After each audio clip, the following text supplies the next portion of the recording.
Welcome to Rebecca Sounds Reveille. Today, I am just jazzed because the guest I have for you is known across the region as a little ball of joy and energy. She's a girlpreneur, a best-selling double author, motivational speaker, actress, voiceover talent, and a teen influencer.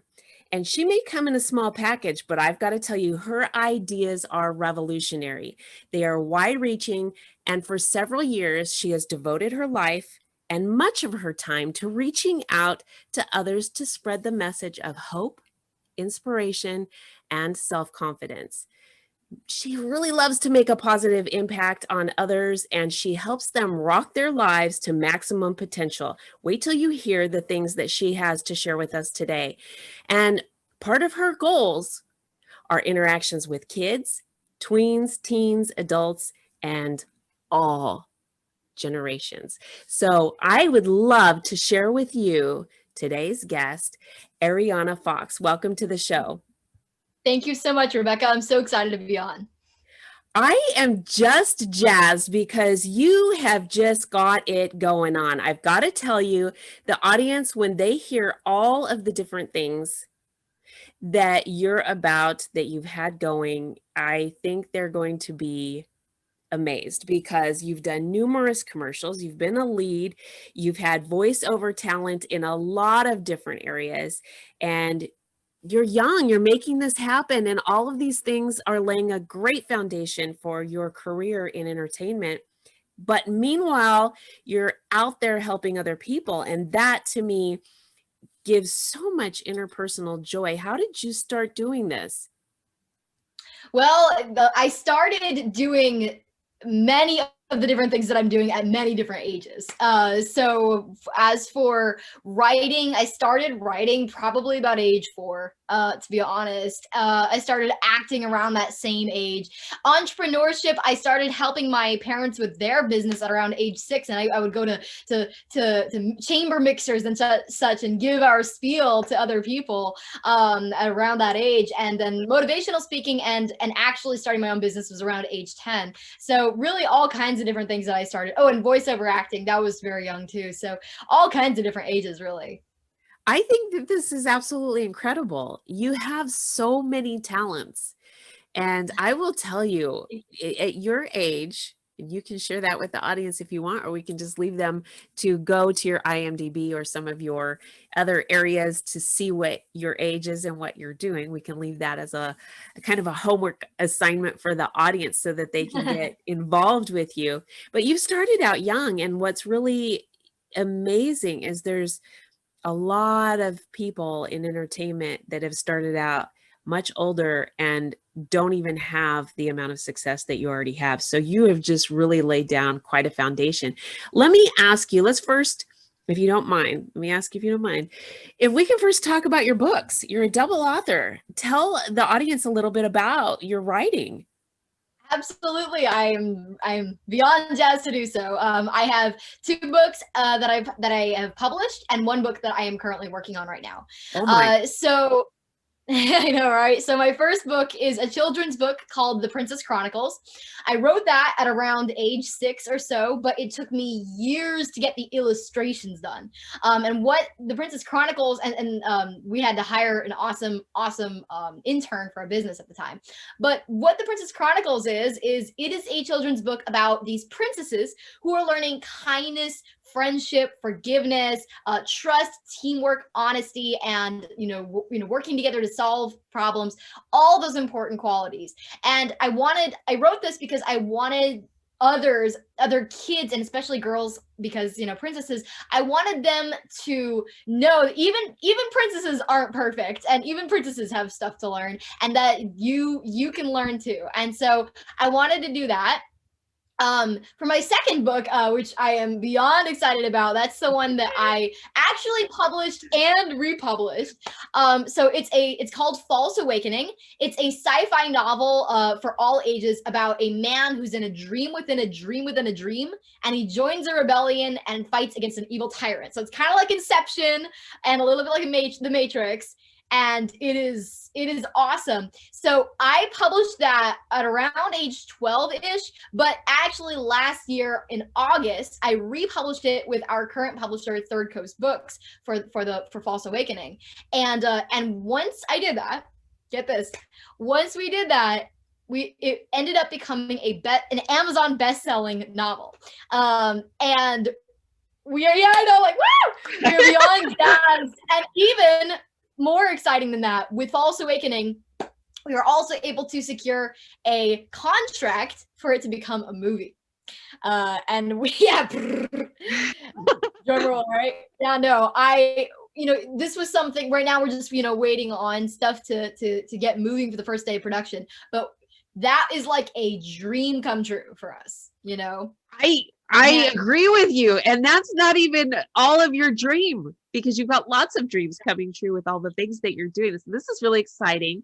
We definitely I'm going to leave this for the end, because I want everyone to hear all the things that you're doing. And we're going to get the titles out and how to get copies of your books, because I already know that I'm like, okay, I've got to find out how it can be written to go a dream within a dream within a dream. I mean, that's just mind-blowing right there, right? It blows your mind. I'm really excited about that. And we want the audience to pay attention, really close attention, because that's creativity. And that creativity, to be able to get it from your brain through your arm into your hand or onto the keyboard, or however you are able to articulate this, is going, and for it to be a bestseller, it completely sheds the light on how well you are of a writer. So this is really fantastic. I'm absolutely delighted about this.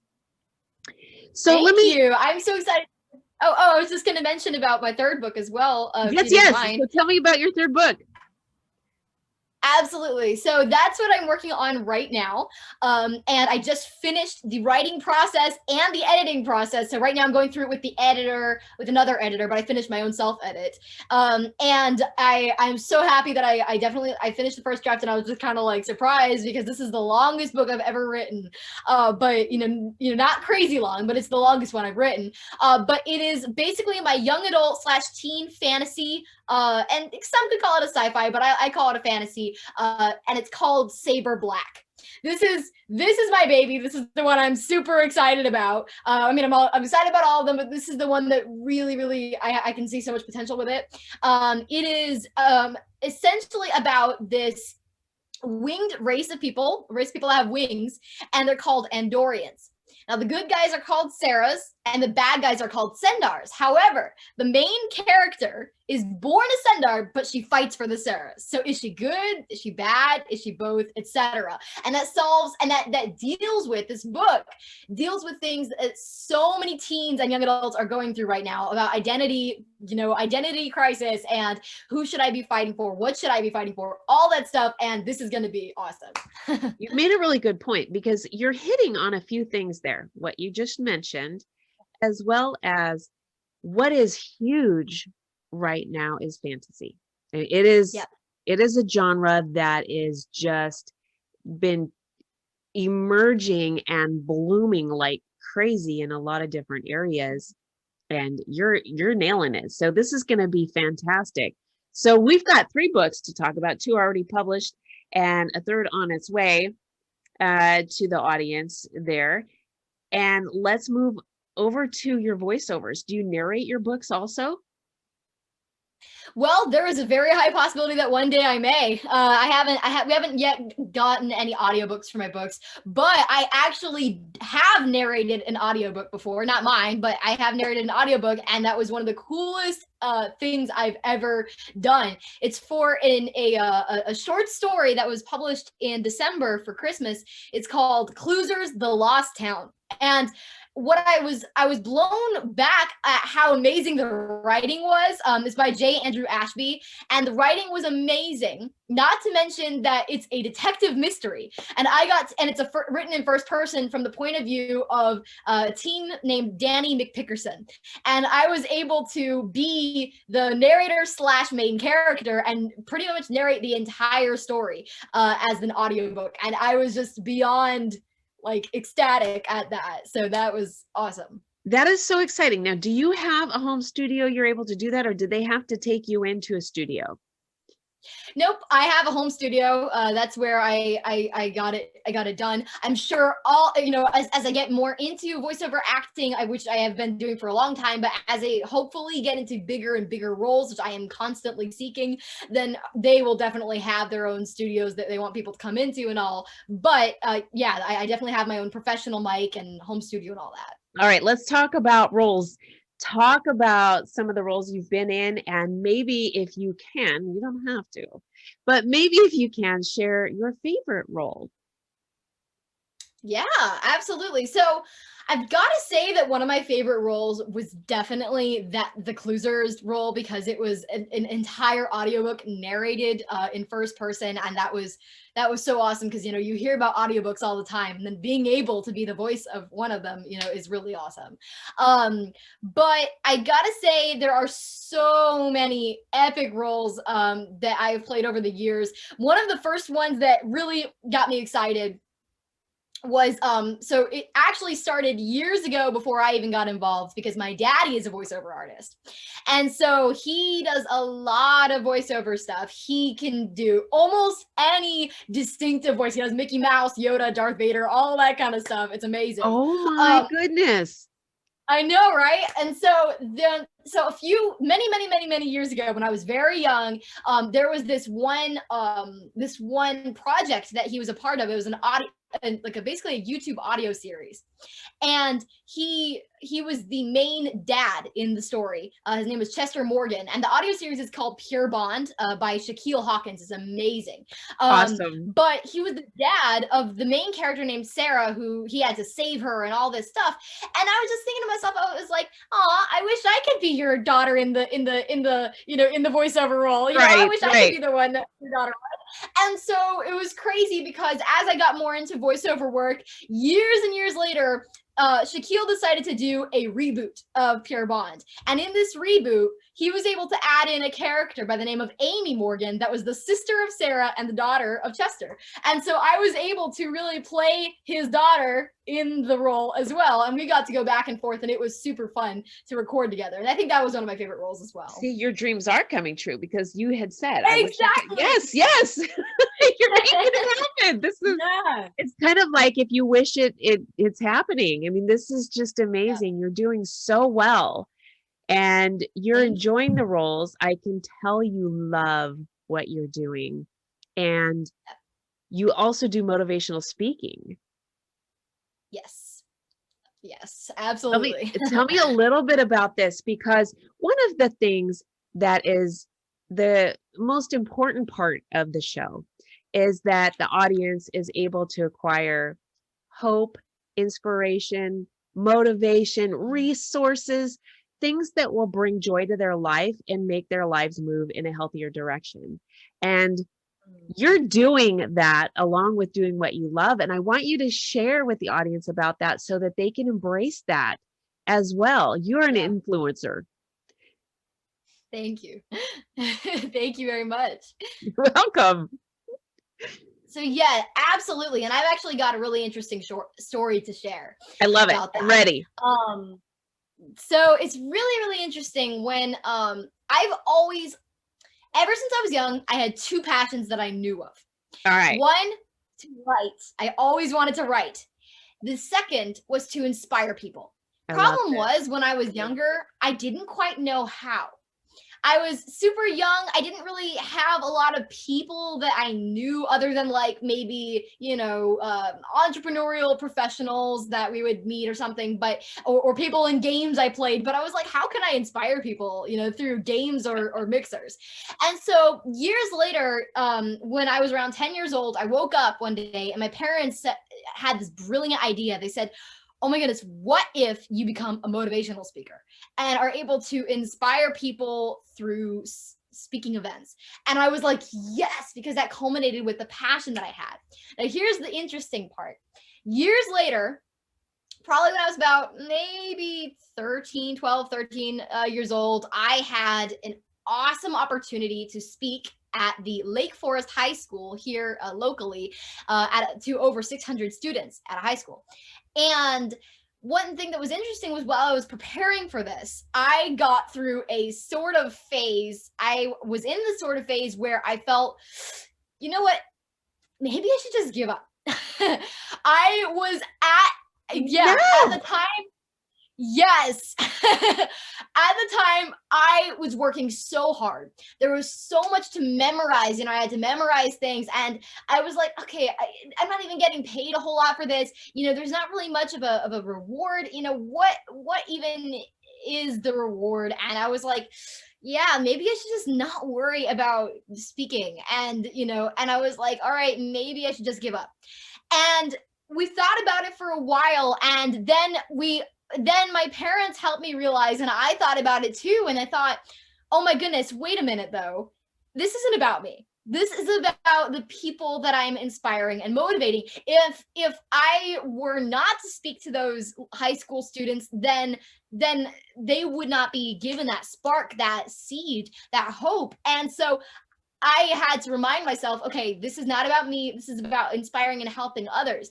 And come to find out, when we ended up doing the speaking event, my daddy filmed some testimonials from people, and their testimonials blew me away. They were like saying how inspired they were, how energized they were from the things that my parents and I had put together, and the way I said stuff. And I was just like, wow. Who would have thought it? What if, if I had given up then there would not be that inspiration there. And so that was, it was interesting because I had rarely ever felt like giving up on something before. And I have a similar experience with acting as well, but it was just something that was really interesting because I was able to share with others. Don't think just about, okay, what's going to benefit me. You've also got to think about how you're going to be able to help others. So I think you really nailed it though. There was a couple of things that you said in this that are really important that I want to share and really bullet point for you. You already done this, but just in these two things. One, it's not about me. And we live in a world where everything seems to be about me. We live in selfies and what about me? Yep. Listen to this. And when we start thinking about how we can serve others or how this benefits someone else, you go right to the top when that happens. When you put up people above you in a different view, it really does help you rise.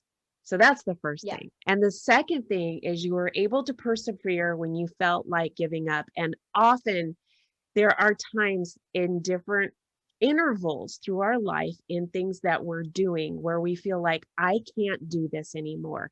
Either I'm too tired or I'm not good enough, or there are just different things. This is overwhelming. This is embarrassing. There's a lot of different things that can put us in a point where I just don't think I can do this right now.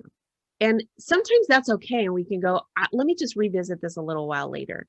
But we've got to think about the journey that we're on is going to have that. And if we know that there are going to be different intervals in our life when we feel that way, we can tell ourselves this is okay. This is a normal feeling. Yep. And that will help us move forward. So this is really exciting. Let me ask you, was that your first talk in front of that many people, a crowd of 600? Yeah, in front of, not my first talk in front of people, but definitely my first talk in front of at least 600 people. Okay, so that's what I was wondering. With it that size, were you terrified or did you feel comfortable?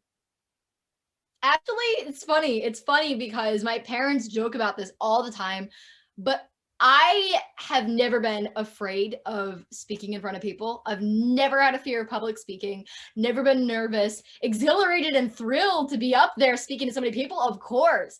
But nervous, not really. And it's funny just because I've always just loved people, speaking to people. If it's hundreds of that, it was so funny. My parents and I, or my daddy and I, sometimes we do what we call daddy-daughter date. And so we go out to a restaurant or things like that. And one day we were out at Bob Evans, the restaurant. And we were talking to one of the I think the person at the front desk, and we were explaining that I was a motivational speaker because somehow that was how the conversation went. And he just kind of like smirked and he was like, so what if you spoke to 1,000 people? And I just seriously laughed. I said, absolutely. No problem for me. Exactly. Yeah. Yep. This is fantastic because the versatility that you have, the confidence you have, the natural ability to do this allows you to get into a lot of different areas of entertainment that would stop many, many people. And it Right. also tells me how willing you are to be equipped with new training or moving on to doing things that will just help you project better or make your reach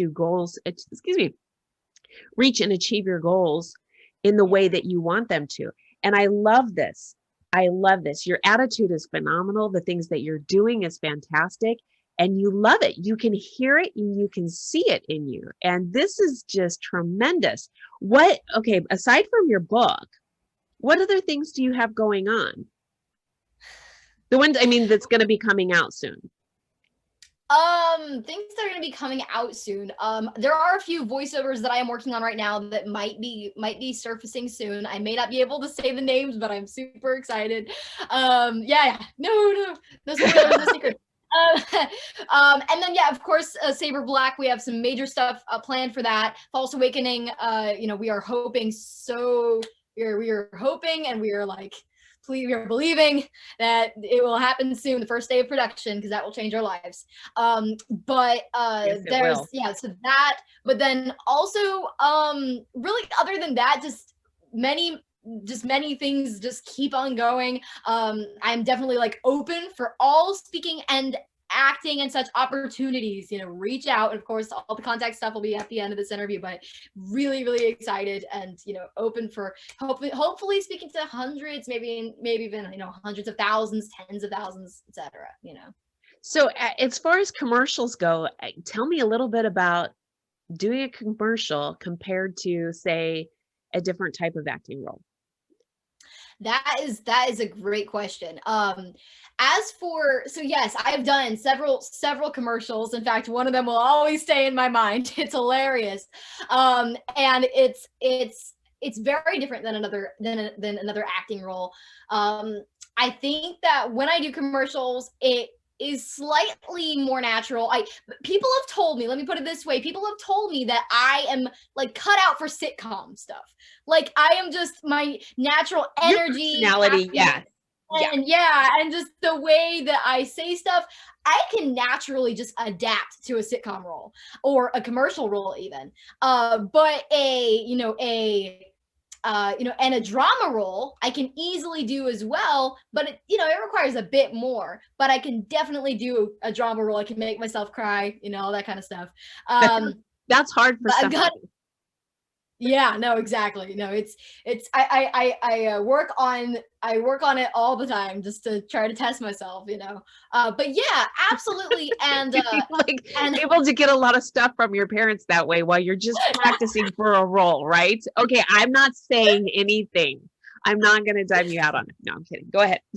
No, Lord, that's funny. No, actually, most of the time that I practice myself crying, it's in bed when I like to do scenes and I like to try to be different characters and try to, okay, let me practice crying, let me practice this, let me practice that. And I'm always practicing acting, even when it doesn't feel like practicing, it feels fun, but still. Well, being animated, you can do so many different things with that. There's a lot of people who, even though they're extroverts, aren't projecting a lot of emotions very well. And I think with your abilities to do that, you can go from stage to on film. You're able to adapt, like you said, to so many different parts of entertainment. I think sitcoms too, though. Because the way your ability to be such a chameleon can project so well. And I think just from the way we've been interacting, the just the excitement that you have will be able to be portrayed really well that way. You'll have a lot of really good character roles that way, and it's pretty exciting. So, all right, so I know that you have a lot going on, and I want the audience to be able to follow you, because if they're following you now, your career is just gonna really be explosive, and you can bring your fan base with you. So I want the audience to be able to connect with you on many different levels. Social media, IMDb, if you'll give out all the information that you want them to connect with you on, and I'm going to ensure that also it gets out on the internet as well, so that we drive out people your way too, because you want to help also. And I think when they're following you and they're seeing the things that you're expressing, there's going to be things that will be really effective for them as well. They're going to benefit with, they know after they've heard the things that you've said today and how you motivationally speak, when they see you on screen, those things are going to resonate with them, and it's going to, believe it or not, they're going to connect with you. And I think this is really important. So if you will share all of the ways, if it takes 10 minutes, I'm cool with that. Share all the ways you want the audience to connect with you. Awesome. Absolutely. There are many, many, many ways you can connect with me. I'm on all social media channels. So I'm on Facebook, Twitter, and Instagram as A Fox Author, also on LinkedIn and YouTube as Ariana Fox. And Perfect. You can find me, you can email me, of course, monitored by my parents, but you can email via afox@ariannafox.com. That's afox at ariannafox.com. And you can also find me on via my website, ariannafox.com, spelled the same way. And also, to find my books, you can find the Princess Chronicles, which is the Princess Chronicles, Not Your Average Princesses is the full name. That is on Amazon and my site as well. Via my site, you can also basically get it for a personalized or signed copy. And then False Awakening as well. False Awakening, Is It a Dream or Reality, on Amazon, and then for a signed copy as well on my site, ariannafox.com. And Saber Black will hopefully soon be there. I love it. I think people go to Amazon and they want to follow the author there, and I think that's fantastic. But if they go to your site, they get a signed copy, and with where you're going, that's going to really be something. So we definitely want them to go to your site. All of the social medias. Yeah, definitely feel free to follow. And I'd love, definitely depending on the account and all that fun stuff, I'd love to follow back. I try to follow people back if I can. I'm not one of those people that's just kind of like, oh yes, I'm the queen, you're the peasants. I don't work like that. No, you don't. You don't. You said it earlier. It's not, you said it's not about me. So even though you're doing all these things and you're enthusiastic and you're embracing them and you're passionate, you love others, and it's really apparent. Thank you. I appreciate that. And I appreciate you being with us today. I want to thank you for sharing the things that you're doing and how you view things, your perception on things, and the passion that you have. I thank you for sharing that with the audience today. Yeah, you're very welcome. And thank you for giving me the opportunity to do so. Ooh, we're going to do some more, because every time you come out with something, I would love to share it. We definitely want to get all of the things that you have going out to the audience. So thank you again. You're very welcome. Thank you so much. And I want to thank all of you for tuning in to another episode of Rebecca Sounds Reveille, where we're always trying to deliver the best resources for you and the connections for you. Remember, you always can share this with your friends, family, and everybody that you know on social media, and everyone that you don't. Thanks for tuning in.